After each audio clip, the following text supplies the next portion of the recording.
नमस्कार मित्रांनो, आपण चौथीच्या भूगोलमधला 14वा पाठ बघत आहोत. महाराष्ट्र प्रमुख शहरे व पर्यटन स्थळे. चला तर मग सुरुवात करूया. शेतीमुळे मानवाच्या भटक्या जीवनाला स्थिरता प्राप्त झाली. जगण्यासाठी अनुकूल परिस्थिती असेल त्या ठिकाणी मानव वस्ती करून राहू लागला. सुरुवातीला या वस्तीचा आकार लहान असे. हळूहळू शेतीच्या प्रगतीमुळे शेतीसाठी लागणारी अवजारे तयार करणे, मातीची भांडी तयार करणे, लोखंडाच्या वस्तू तयार करणे इत्यादी पूरक उद्योग या वस्तीत सुरू झाले. शेती आणि उद्योगधंद्याच्या विकासामुळे या वस्तीची लोकसंख्या वाढू लागली. इथे बघा, लोकसंख्या का वाढू लागली? कारण शेती आणि उद्योगधंद्याच्या विकासामुळे या वस्तीची लोकसंख्या वाढू लागली.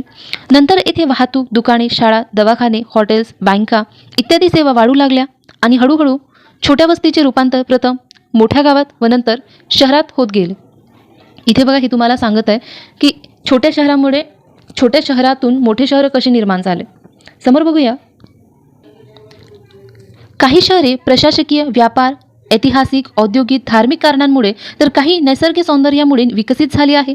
महाराष्ट्रातील अशाच काही प्रमुख शहरांचा या पाठात आपण अभ्यास करणार आहोत. मुंबईबद्दल बघूया. मुंबई हे महाराष्ट्राची राजधानी आहे. हे माहिती हवं तुम्हाला. मुंबईला भारताची आर्थिक राजधानी मानतात. हे खूप महत्त्वाचा पॉईंट आहे, लक्षात घ्या. मुंबईला भारताची आर्थिक राजधानी मानतात. या शहरात रोजगाराच्या संधी मोठ्या प्रमाणात उपलब्ध होतात. परिणामी स्थलांतरामुळे या शहरात लोकसंख्येत मोठ्या प्रमाणात वाढ झाली आहे. मंत्रालय, राज्याची उच्च न्यायालये इत्यादी महत्त्वाची कार्यालय येथे आहे. व्यापारी व प्रशासकीय केंद्र म्हणून हे शहर प्रसिद्ध आहे. बघा, व्यापारी व प्रशासकीय केंद्र म्हणून मुंबई हे शहर प्रसिद्ध आहे. Gateway of India, Chhatrapati Shivaji वस्तू संग्रहालय, जहागीर आर्ट गॅलरी, तारापूर मत्स्यालय इत्यादी प्रमुख पर्यटन स्थळे येथे आहेत. तेथील नेहरू विज्ञान केंद्र व नेहरू तारांगण प्रसिद्ध आहे. त्याचप्रमाणे गिरगाव, माहीम, शिवाजी पार्क येथील चौपाट्या हे पर्यटकांचे आकर्षण आहे. हे माहीत हवं. चौपाट्याचे नाव मुंबईमध्ये आहे. गिरगाव, माहीम, शिवाजी पार्क मुंबईमध्ये आहे. हे तुम्हाला माहिती हवं. मुंबईच्या उपनगरी भागात चित्रपट उद्योग मोठ्या प्रमाणात चालतो. पुणे बघूया. मुळा-मुठा नदीच्या संगमावर पुणे हे शहर वसलेले आहे. खूप महत्त्वाचं आहे, हे तुम्हाला माहीतच हवं. जोड्या लावामध्ये विचारला गेला आहे. पुणे हे औद्योगिक, ऐतिहासिक, शैक्षणिक, सांस्कृतिक केंद्र म्हणून प्रसिद्ध आहे. हे तुम्हाला माहीतच हवं. पुणे हे औद्योगिक, ऐतिहासिक, शैक्षणिक, सांस्कृतिक केंद्र म्हणून प्रसिद्ध आहे. राज्यातील शालेय शिक्षणासंबंधीच्या अनेक शिक्षण व प्रशिक्षण संस्था येथे आहे. पुणे हे विद्येचे माहेरघर आहे. हे खूप महत्त्वाचं आहे. या सर्व कारणांमुळे या शहराची वाढ मोठ्या प्रमाणात झाली आहे. भारतीय संरक्षण दला संबंधी अनेक संस्था या शहरात आहे. येथे भारतीय हवामानशास्त्र विभागाचे मुख्यालय तसेच राष्ट्रीय दर्जाच्या अनेक संशोधन संस्था पुणे शहर व त्यांच्या आसपासच्या परिसरात आहे. हे लक्षात घ्या. भारतीय हवामान विभागाचे मुख्यालय पुणेमध्ये आहे. भारतीय हवामान विभागाचे मुख्यालय कुठे आहे? पुणेमध्ये. समोर बघू. तसेच राष्ट्रीय दर्जाच्या अनेक संशोधन संस्था पुणे शहर व त्यांच्या आसपास पसरलेल्या आहे, परिसरात आहे. समोर बघूया. तेथील क्रीडा संकुलनात राष्ट्रीय व आंतरराष्ट्रीय स्तरावरील क्रीडा स्पर्धांचे आयोजन केले जाते. याचबरोबर शनिवारवाडा, आगाखान पॅलेस, डॉक्टर बाबासाहेब आंबेडकर स्मारक, राजा केरगड वस्तुसंग्रहालय, सर्पोद्यान व इतर अनेक ऐतिहासिक व धार्मिक स्थळे पाहण्यासारखी आहे. पुण्याजवळील हिंजवडी येथे माहिती तंत्रज्ञान व्यवसायाचे प्रमुख केंद्र आहे. हे माहिती हवं. पुण्याजवळील हिंजवडी हे माहिती तंत्रज्ञान व्यवसायाचे प्रमुख केंद्र आहे. नाशिक बघूया. नाशिक हे महाराष्ट्रातील एक महत्त्वाचे ऐतिहासिक व धार्मिक ठिकाण आहे.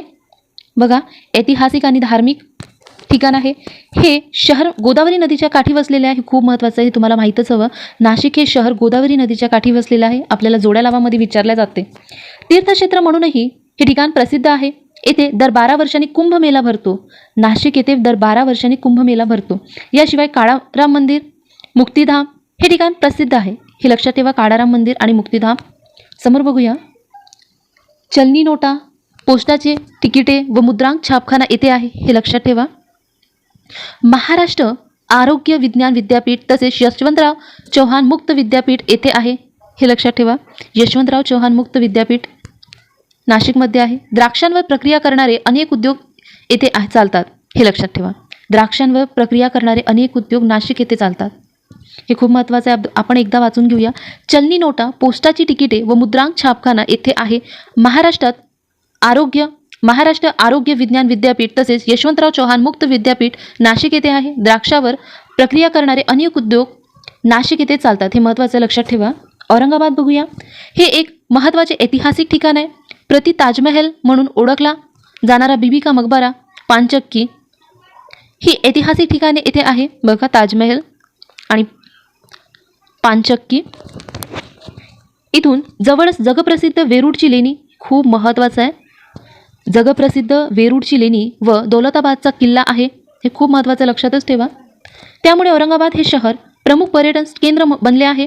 ऐतिहासिक वास्तू व पर्यटन या कारणांमुळे या राज्याची वाढ झाली आहे, हे खूप खूप महत्त्वाचं आहे, लक्षातच ठेवा. राज्याची जल व भूमी व्यवस्थापन संस्था या राज्यात आहे, या शहरात आहे. बघा, राज्याची जल व भूमी व्यवस्थापन संस्था कोणत्या शहरात आहे? औरंगाबाद या शहरात आहे. डॉक्टर बाबासाहेब आंबेडकर मराठवाडा विद्यापीठ हे इथे आहे. येथील हिमृशाली प्रसिद्ध आहे, हे खूप महत्त्वाचं लक्षात घ्या. हिमृशाली प्रसिद्ध आहे. औरंगाबाद हे औद्योगिक शहर म्हणूनही प्रसिद्ध आहे, हे खूप महत्त्वाचं आहे, याचं विचारलं जाऊ शकते. औरंगाबाद हे औद्योगिक शहर म्हणूनही प्रसिद्ध आहे.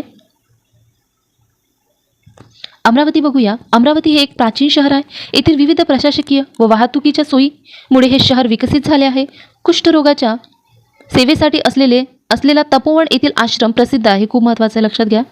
कुष्ठरोगाच्या सेवेसाठी असलेले तपोवन येथील आश्रम प्रसिद्ध आहे. येथे विद्यापीठ देखील आहे. या शहरापासून जवळच मोजरी येथे संत तुकडोजी महाराजांची समाधी आहे, हे खूप महत्त्वाचं आहे. मोजरी येथे संत तुकडोजी महाराजांची समाधी आहे, हे विचारलं गेलं आहे म्हणून लक्षात ठेवा. नागपूर बघूया. नागपूर हे महाराष्ट्राच्या उपराजधानीचे शहर आहे. हे शहर देशाच्या मध्यवर्ती ठिकाणी असल्यामुळे रस्ते व लोहमार्ग वाहतुकीचे एक प्रमुख केंद्र आहे, हे खूप महत्त्वाचं आहे, लक्षातच ठेवा. हे शहर देशाच्या मध्यवर्ती ठिकाणी असल्यामुळे हे मध्यवर्ती आहे, हे लक्षात ठेवा. नागपूर हे शहर देशाच्या मध्यवर्ती ठिकाणी आहे आणि याचे रस्ते व लोहमार्ग वाहतुकीचे एक प्रमुख केंद्र आहे. त्यामुळे या शहराची वाढ झाली आहे. संत्री व कापसाची मोठी बाजारपेठ येथे आहे, हे महत्त्वाचं आहे. संत्री व कापसाची मोठी बाजारपेठ कुठे आहे? नागपूर येथे. सीताबर्डी किल्ला, अंबाझरी तलाव, दीक्षाभूमी इत्यादी ठिकाणे अनेक पर्यटन येतात, हे तुम्हाला माहिती पाहिजे. अंबाझरी तलाव कुठे आहे? नागपूर येथे. समोर बघूया. भारतातील मध्यवर्ती स्थान दर्शवणारे 0 माईल हे स्थान या शहरात आहे, खूप महत्त्वाचं आहे. भारतातील मध्यवर्ती स्थान दर्शवणारे 0 माईल हे स्थान नागपूर या शहरात आहे. महाराष्ट्राचे प्रादेशिक सुदूर संवेदन केंद्र व वन विभागाचे मुख्यालय येथे आहे, हे तुम्हाला माहिती हवं. तसेच राष्ट्रीय मृदा सर्वेक्षण व भूमी उपयोजन मंडळ तसेच अग्निशामक दल प्रशिक्षण केंद्र यासारखे संस्था देखील येथे आहे.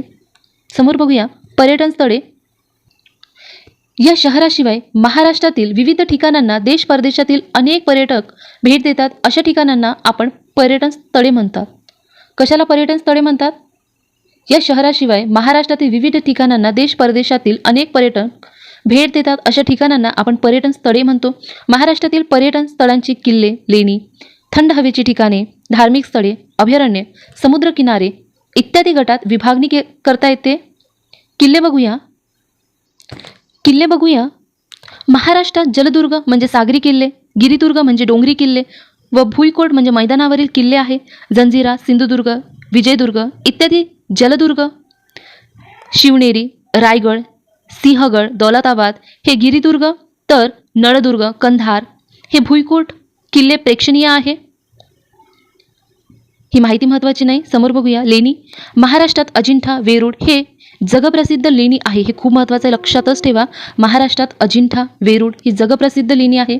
त्याचबरोबर घारापुरी, पितळखोरा, कारले, भाजे इत्यादी लेणी प्रसिद्ध आहे, हे महत्त्वाचं आहे.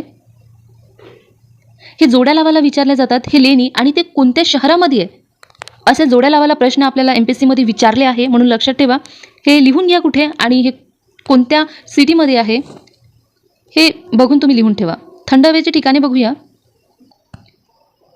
ही माहिती आपल्यासाठी महत्त्वाची नाही. समोर बघा. जव्हार, माथेरान, लोणावळा, महाबळेश्वर, पाचगणी, पन्हाळा, आंबोली, तोरणमाळ, पाल व चिखलदरा इत्यादी थंड हवेची ठिकाणे प्रसिद्ध आहे. हे जे दिले आहे थंड हवेची ठिकाणे, यावर जोड्या लावा प्रश्न विचारला आहे. हे कुठे आहे, कोणत्या ठिकाणी आणि ह्या थंड हवेचे ठिकाणे असे जोड्या लावामध्ये विचारलं आहे, म्हणून तुम्ही हे सुद्धा लिहून ठेवा. समोर बघूया, महाराष्ट्र तसेच देश व विदेशातील अनेक पर्यटन या ठिकाणांना भेट देतात. ही सर्व ठिकाणे राज्यातील कोणत्या पर्वतात येतात? हे आकृतीच्या आधारे शोधू आपण. समोर बघूया, धार्मिक स्थळे. महाराष्ट्र ही संतांची भूमी आहे, हे आठवण ठेवा. देहू, आळंदी, अक्कलकोट, पैठण, शेगाव इत्यादी ठिकाणे त्यांच्या वास्तव्याने प्रसिद्ध झाली आहे. पंढरपूर, तुळजापूर, जेजुरी, कोल्हापूर, माहूर इत्यादी प्रसिद्ध तीर्थक्षेत्र महाराष्ट्रात आहे. याशिवाय अष्टविनायक देवीची 3.5 पीठे, देशातील 12 ज्योतिर्लिंगांपैकी परळी वैजनाथ, भीमाशंकर, त्र्यंबकेश्वर, घृणेश्वर, औंढा नागनाथ ही 5 ज्योतिर्लिंग आपल्या राज्यात आहे. हे खूप महत्त्वाचं माहिती आहे, पेपरमध्ये एकदा विचारलं होतं. ज्योतिर्लिंग किती आहे? 12. परळी वैजनाथ, भीमाशंकर, त्र्यंबकेश्वर, घृणेश्वर, औंढा नागनाथ ही 5 ज्योतिर्लिंग आपल्या राज्यात आहे.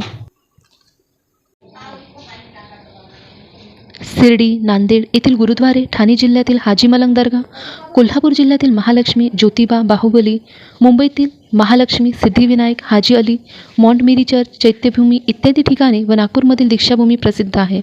आपण अभयारण्य हा टॉपिक समोरच्या व्हिडिओमध्ये बघूया. आपण इथेच थांबूया आज. भेटूया पुढच्या व्हिडिओमध्ये. आजची माहिती आवडली असेल तर व्हिडिओला लाईक करा आणि चॅनलवर नवीन असाल तर सबस्क्राईब करा, म्हणजेच तुम्हाला नोटिफिकेशन मिळत राहील. थँक्यू.